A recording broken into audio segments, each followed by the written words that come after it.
I'm scared as hell. I'm scared as hell.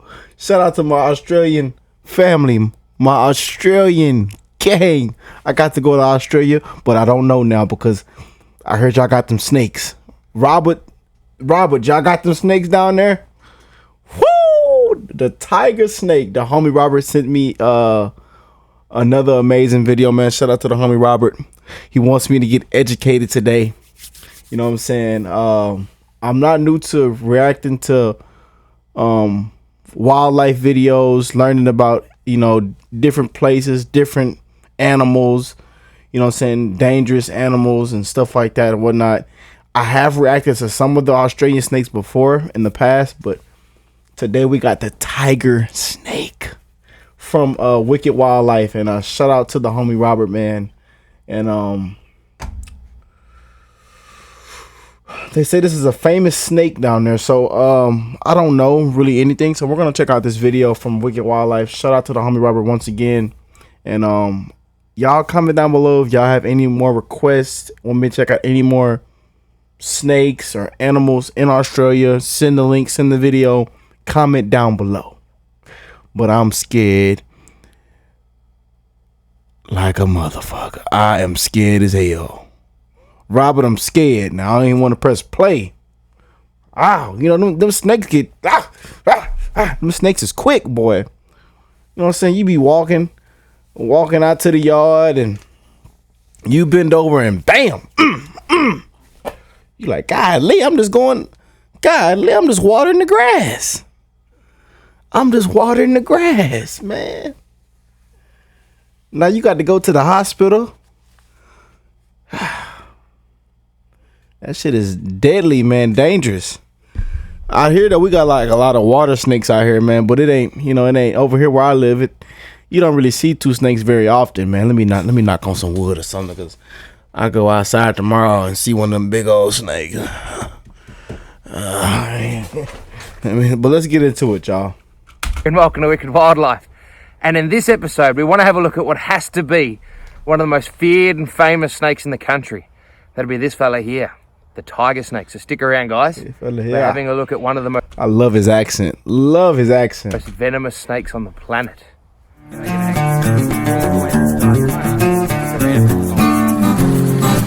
Holy shit. Stay still today, everybody out there. Face forward.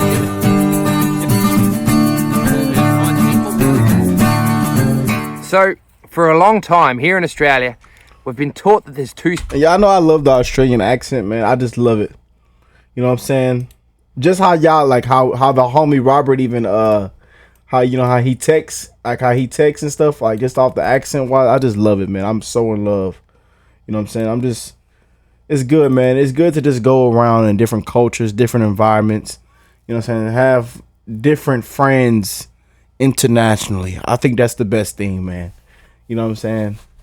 But back to this video. I'm scared as hell. Two species of tiger snakes, the black tiger snake and the common tiger snake. And those two species have been broken up into 6 various subspecies. Things like the Chapel Island tiger, the Peninsula tiger, the common tiger, things like this.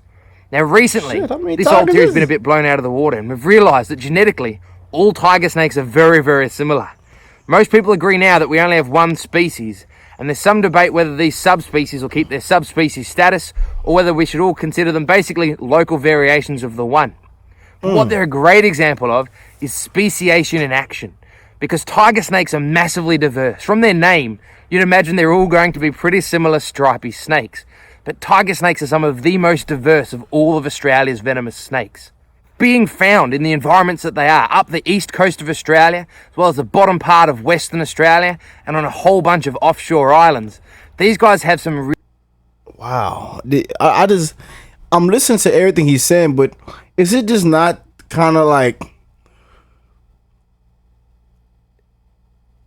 Are you not like anxious, or like, do you not have anxiety from just looking at him sitting in front of this snake and seeing this snake breathe and exhale, and his body, you know what I'm saying, go up and down?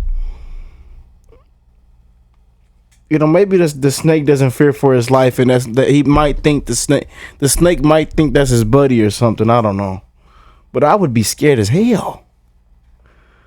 But you know what I'm saying? This is a professional, so let me shut up and just can continue to learn, because this is a professional. You know what I'm saying? Yeah, let me shut up. Really unusual and specific niche environments that they're exposed to. So on some islands, these guys max out at only 1 metre long. Along the eastern part of Australia, they get to about 1.5 metres, like this cranky boy here. Cranky. And on Chapel Island, they've been recorded a whopping 2.2 metres long and 3.5 kilograms. Because over there, they've got nothing to eat but mutton birds, and they have to get big enough to eat mutton bird chicks. So these guys are highly diverse. Speciation in action. One thing that all 6 of these subspecies have in common is they're cool climate snakes. They're all found across the southern part of Australia. Along the east coast, they can push as far north as the Queensland border, but once they get to Queensland, they're usually only found at altitude, up high, cool places, and really closely associated with waterways. Now, okay. Look at it though. It is beautiful. Hopefully I'm not in the way, but look at the way this snake is looking at him. It's a beautiful snake, man. That snake is beautiful. I love the color scheme. It is so beautiful, man. But look at the way he's looking at him. It's like, it kind of just gets like, I got like a chills going through my body right now, bro. Ugh. Oh man, they're beautiful, but they're also like scary. Intensified looking, you know what I'm saying? I don't even know intensified looking. Intensify, is that a word?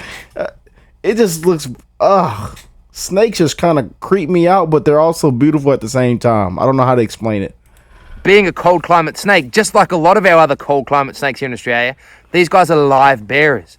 Doesn't make sense to be an egg-laying animal in a cool, wet climate and be dependent on some place being warm and dry for the whole time of incubation. So these guys carry their babies in their guts from place to place before they give birth to a litter of live young. Now these guys have 16 to 25 babies, and it doesn't change too much from one subspecies to the other, but they can have as many as 50 baby tiger snakes, and those babies are as venomous as mum and dad on the day that they're born.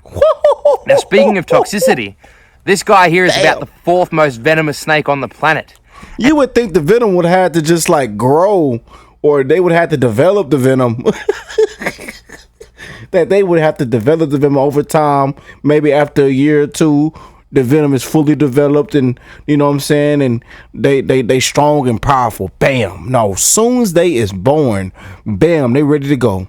Bam. Come on, come mess with the baby. Come mess with the baby. You got to go to the hospital, or you got to die. You come mess with that baby if you want to. Oh, don't mess with the baby. The baby is just as strong as mama and daddy. And in the last 10 years, these guys have bitten about 120 people. They used to be the leading cause of snake bite death. But they've been overtaken by the brown snake in Australia, partially as we've drained wetlands and tiger snake habitat and turned it into brown snake habitat, and also after the First and Second World War, when populations on inland Australia, which is brown snake habitat, really started to explode. So today, the brown snake's the number 1 snake to bite people in Australia. The tiger snake's probably around number 2. Y'all, please be careful. And all my Australian people, all my beautiful Australians right now, if you're watching, Robert, please be careful out there. Look both ways. Look down. Look in the grass. When you walk outside, look down. Look to your left, your right. Look up. I mean, I'm so damn scared. I look in the air. The snakes might be hanging down from one of the vents or something, you know what I'm saying? just look down, you know what I'm saying? Be careful, man, because I heard about them snakes in Australia, man. Yeah, I'm scared. Ever since I seen that movie Snakes in a Plane, I'm scared. Oh, I'm scared. If you ain't never watched that movie called Snakes in a Plane, was it Samuel D. Jackson? Was he in that movie? I believe so. Yeah, if you ain't watched Snakes in a Plane, go watch it. You'd be scared as hell, just like me. But in the early days, when settlers first arrived here, all along the coastline of Australia, and this guy here bit an awful lot of early settlers. Now, without antivenin, the mortality rate is between 40 and 60%, so your chances aren't good. Today, however, if you are bitten by this guy, you're hopefully going to be better off. Thanks to specific antivenins, survival from snake bites is almost 100%. We do have a couple of people die from tiger snake bites every couple of years. Wow. But generally being, as long as you do everything right, you're going to be okay. Now, if you don't know about snakebite first aid and you're living here in Australia, check out our video on snakebite first aid. We run you how to do it. And the survival rate with proper first aid is almost 100%. So this is what's going to save your life.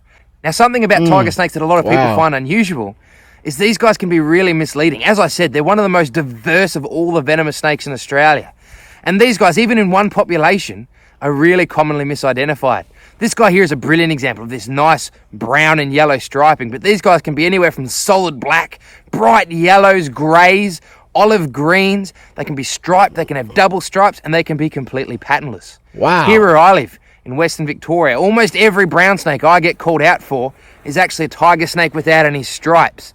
So these guys are misidentified really often. Luckily, if you're bitten by a snake here in Australia, the hospital figures out which antivenin you need though. So if you are unlucky enough to be bitten by a snake, don't ever think you've got to kill the snake and bring it in. You're just wasting time, putting yourself or your first aider in more danger. Once you get to hospital, they figure out everything from there, and the doctor doesn't want to look at the snake any more than you wanted to see the snake. God damn, y'all see how aggressive he got? I'm scared. I've almost pissed on myself.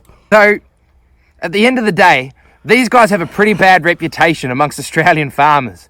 But the reality is, snake bites in Australia are rare to begin with. Tiger snake bites are rarer again, with the brown snake being responsible for far more than the tiger snake. And these guys have been here for not thousands, but millions of years. They're an important part of the ecosystem.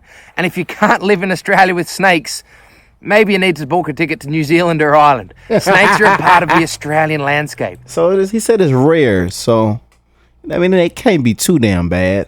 You know what I'm saying? I wonder how long you got until, if you do get bit, how long you got? How long? Let me see if Siri can ask this bitch. I don't think she gonna answer the question. Siri, how long do you have after getting bitten by a snake in Australia?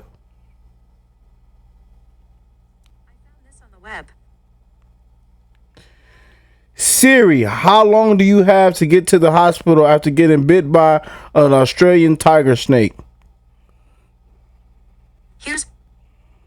Come on, this bitch. I need to get a new phone. I'm gonna ask one more time. Siri, how long do you have until you... Oh, I don't even... Let me say it one more time. Siri, how long do you have to get to the hospital after getting bit by an Australian tiger snake? I found this on the web.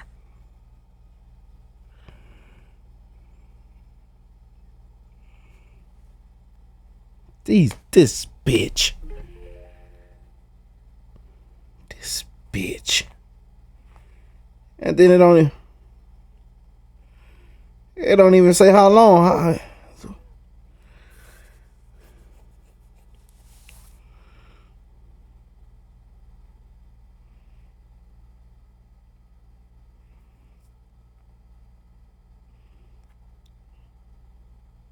Damn, my bad, John. I'm wasting time in the video. Fuck. Can't get no help out of Siri. I can understand they're not everybody's favourite animal, but they're here to stay whether we like it or not, and we have to learn to live with them. The good news is, they're really easy to live with. People overseas have this image of snakes being absolutely everywhere. But in Australia, unless you're out in the bush going looking for snakes, the vast majority of people will probably never have a close encounter with one of these guys. Oh, wow. And through learning simple first aid... Oh, wow. Robert, y'all good then. Y'all good as long as you don't go looking for the snake. He said, don't go looking, Robert. Don't go looking for the snake now. Through being aware of your surroundings, wearing proper footwear, proper pants, things like this, you can save your life. You can avoid the snake bite in the first place and make sure you know what to do if you are bitten. Anyway, guys, as I said, these guys are part of the Australian landscape, whether we like it or not, attitude and all. But, as always, I hope you've enjoyed our video, and if you haven't yet, please subscribe to our YouTube channel, like us on Facebook, Wicked and if you want to help us Wildlife. get out in the bush, meet more animals, visit more facilities, and get to other parts of the country, and see more snakes just like this fella here, check us out on Patreon. Already we've got a group of patrons who's fan. Please be nice to snakes. Well, I tell you, I'm scared still. Still be careful. Just don't go looking for the snake. Just Right, I'm looking for that snake. I'm scared. I'm scared. I'm scared. But that's a beautiful snake though, man. But I'm gonna go looking for it, man. Beautiful snake, man. I love y'all, man. Y'all have an amazing day. Shout out to my Australian family. I hope everybody that watched today's video that you are healthy, blessed. I'm sending love to you. Y'all be safe out here. Be careful. Watch your surroundings. And amen. I love y'all, and I'll catch you on the next one, man. Peace and love, y'all.